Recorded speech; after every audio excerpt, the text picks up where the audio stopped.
Hi, I'm Scott Rocknak and welcome to the 2017 Annapolis Boat Show. We're here early in the morning to get a sneak preview of the brand new Sun Odyssey 440 from Jeanneau.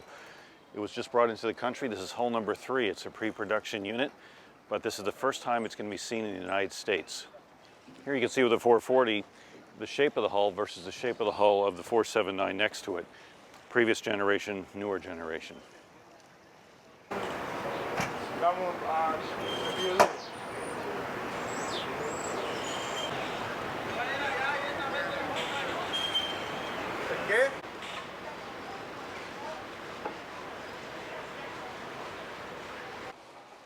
The 440 has twin rudders. You can actually access the steering post right there. You can see it's above the waterline. Where I'm from in Maine, we have a lot of lobster traps. And in this case, you could actually, if you caught one, you'd be able to get to it. It's right there.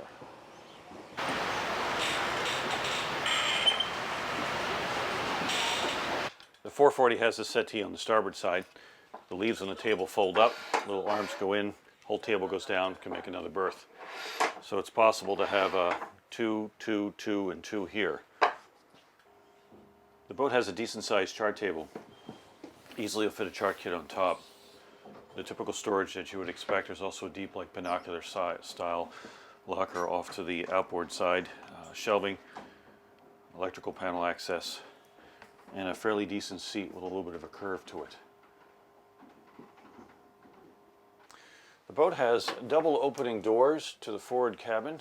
The forward cabin has a rectangular queen-size berth that's a little bit of a departure from other boats you might have seen with a little bit of a trapezoid end or a V-berth itself. The U-shaped settee has quite a bit of storage underneath of it. There's storage here, there's storage where this basket is, and there are cabinets in the center, which I'll show you, that have the storage that used to be up here. Everything's been moved towards the center line. The sinks are near the center line. There's a 2-burner stove and oven, and as all Jeanneaus have, there's a port or a vent over the stove, which is really handy. This boat has a textured surface here, which looks really nice, but my thinking is that fingerprints are going to start marring this up. But you can get this like this, or you can get it with the wood that comes in the boat that you see. There's a refrigerator here. There's a large storage locker here that can have a retracting microwave that comes up.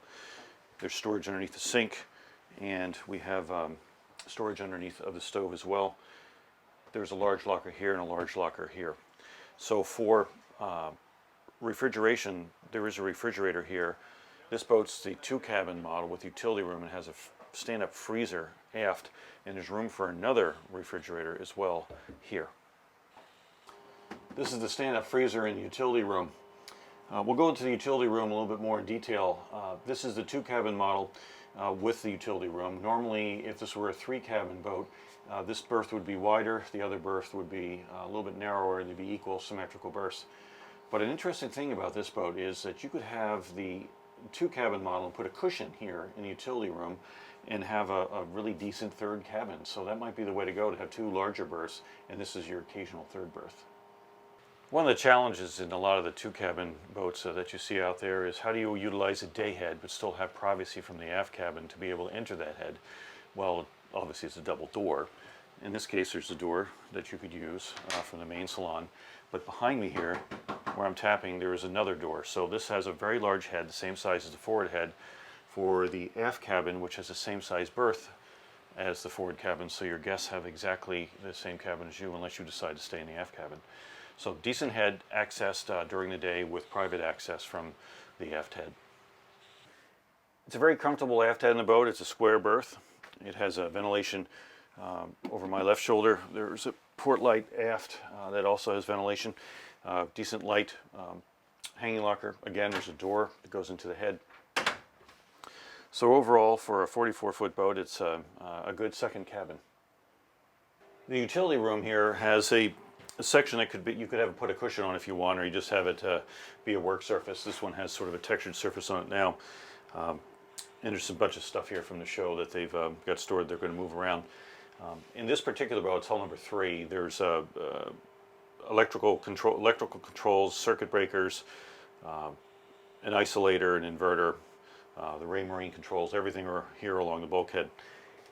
You can actually get a panel for this boat that covers that, and you can again make this into a cabin There is a freezer in here, and you'll hear that if it's a cabin, but it's actually very quiet. It's running right now, and it's not being picked up by the mic. The aft head has the door to the aft cabin, the water closet itself, the vanity, and of course the shower. That has its own plastic doors. There's a lot of clever storage in the boat. Here you have shelves like you might see in a modern kitchen. There's also a drawer here as well. They're rather deep, and their latches are right here on the top. They're slow close as well. The V-berth has lots of light, storage off to the sides. There's also overhead hatches that you'd expect to see in all the Sun Odysseys. Next to the aft head is another storage locker that's rather deep. The top shelves here, the cabinet tops, have a lip so things don't come flying out. It's kind of a neat feature for having binoculars or other things, cameras and stuff, cell phones sitting in there. On the chart table side, there's another clever storage locker here. 3 shelves. And a little bit more detail about the chart table itself. There's a pencil drawer here, or pencil locker, and dividers and things. Typical storage here. Cubby holes here, here, and here. And these really nice clock and barometer. As expected, the engine access is decent. Lots of insulation. There is a sea strainer here for the air conditioner. Primary fuel filter, secondary fuel filter, expansion tank for the antifreeze, the sea strainer for the engine itself, the impeller. There's an area below where you can collect oil and things like that and not get into the bilge, your blower. Everything's easy to get to. Your oil's checked off to the side, just like other Jeanneau's. Very easy engine to work on. Something else that's a little different with this boat is that it's a straight shaft. It's a regular transmission. It's not a sail drive. Right here is another very clever space. It's like a wine locker that you can put your bottles in right here. Another clever thing here is the Salon seat just moves out of the way, and it clicks. It doesn't move once you do it. This is a pre-production model boat, and there's going to be a few changes on the floor. There's bilge access right here. There's a little hatch that's going to be moved over towards the center. Underneath the V-berth are very large drawers on both sides, his and hers. Under the forward section is a water tank. The forward head has a generous shower stall with acrylic doors and mirrors that encompass the full length of the head. My first impression of the interior of the boat is that it's airy. It's probably more of a, to me, a loft-like feel to it. It has that double opening door in the back, and the settee here is nice. The color choices are kind of Caribbean looking. An interactive galley, a decent sized chart table. The 2 heads are nice. The aft cabin's the same as the forward cabin.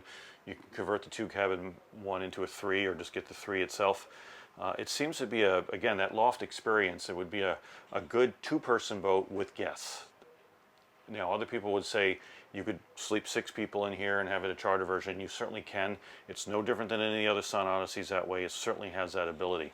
But I think as a my thinking is it would be a neat liveaboard for a couple. This is what makes this boat really cool. You walk down into the cockpit. It's almost like a ramp.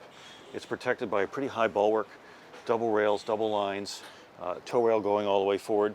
It's very, very easy to access on this boat. One of the things that I thought of when I first saw the drawings of it is what's going to happen if, in rough seas and a lot of water comes down. Well, it comes right down. There's a drain right here, and it also goes right out the transom.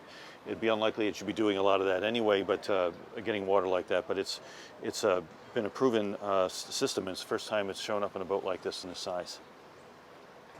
The boat's still getting set up. We don't quite have everything all put together yet, but there's cockpit cushions to go here. But this is an L-shaped asymmetrical cockpit. It still has a center line, table, flip-up leaves, and so forth. Storage here, and this other side here is access to the large utility room in this particular 2-cabin model. In addition to the access going forward, this boat has a very clever settee extension, or a sunberth that can go here with cushions on top of it. You can walk on this, by the way, and it's set up that it can only work in one direction, and there's no way you're going to pinch your fingers or anything like that. It's very clever. And it's a nice ergonomic backrest when in its up position. The winches on the Sun Odyssey have been moved from here to here, and again, like all Jeanneaus, you have your main sheet and your jib sheet handy for the helmsman. So you could be sitting here as a crew and crank and look at your sails, or you could be behind the wheel, steer, or have it on autopilot, either way, and use your winch. This particular one is a reversing electric winch, but you can manually operate it very easily from this position. Since the throttle and the bow thruster are on the starboard side, the tachometer is also facing the starboard helm, and it's put in the center here now. For the first time, it's very visible, including the LCD screen from the starboard helm. Here we have the Plasma Olympic compass, cup holders, autopilot control, 12-volt, platform up and down, and all the lights for your cockpit. This boat has a generator. It's located on the port side, and it's in its own box and has space on all the sides to be able to lift the panels out to do some work. You can also start the generator from back here if you wanted to, if you didn't want to start from inside the boat. Remember, when you close these lafts, it's silver side up. Shiny side up. The life raft storage in the boat is here on the starboard side. It sits right here, and there's access below for some of the muffler and so forth for the generator. Just as a note, with the transom in the up position, you would have to lift your life raft up and out, or lower the transom to get it out this way.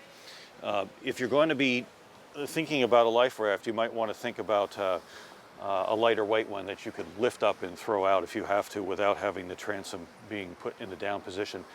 There might be a situation where you have davits with a dinghy on or something like that. In an emergency, you don't want to lower the, well, you probably would want to lower the dinghy, but you want to be able to get in here, and you can get in here simply by lifting this up and getting to your life raft. This boat has, on the starboard side, the sink, and inside of the sink is a cooker that you put on your rail. It comes in a little handy case that folds down out of the way. On the port side is a propane locker, and that's large enough to take a 20-pound tank. It's almost the size of the ones you'd have in a barbecue at home. A very large locker for propane.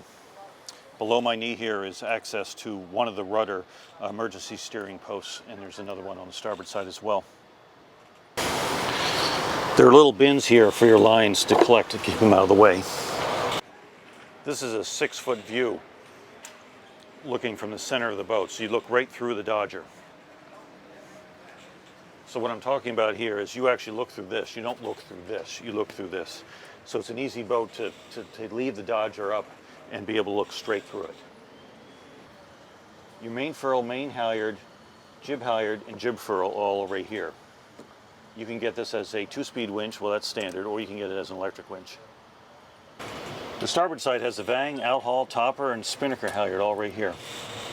Again, a 2-speed Series 40 Harken winch. The port side has the access to the dry locker down below, so I can go right down into the cabin. There's actually a little ladder there for that. One of the things that I would definitely have, this is a prototype model, is the 110 boxes and the circuit breakers for some of the 12-volt systems are right there. I would put the board up that you can get with the 3 cabin to conceal that. The starboard side has a locker that can get wet. Here we have some life jackets in here, and it has drains. So water coming in will go right out. The table has a refrigeration system in here by isotherm, and there's another little storage locker right here that's big enough to put binoculars, flare gun, things like that. One of the first things you'll notice on this boat is that the boom comes down at a lower angle, so we do have an angle to the boom. That lowers the center of gravity. But one of the things that helps with, if you get the non-furling mast with the performance mast option, it's very easy to furl this boom. It's no more reaching over your head.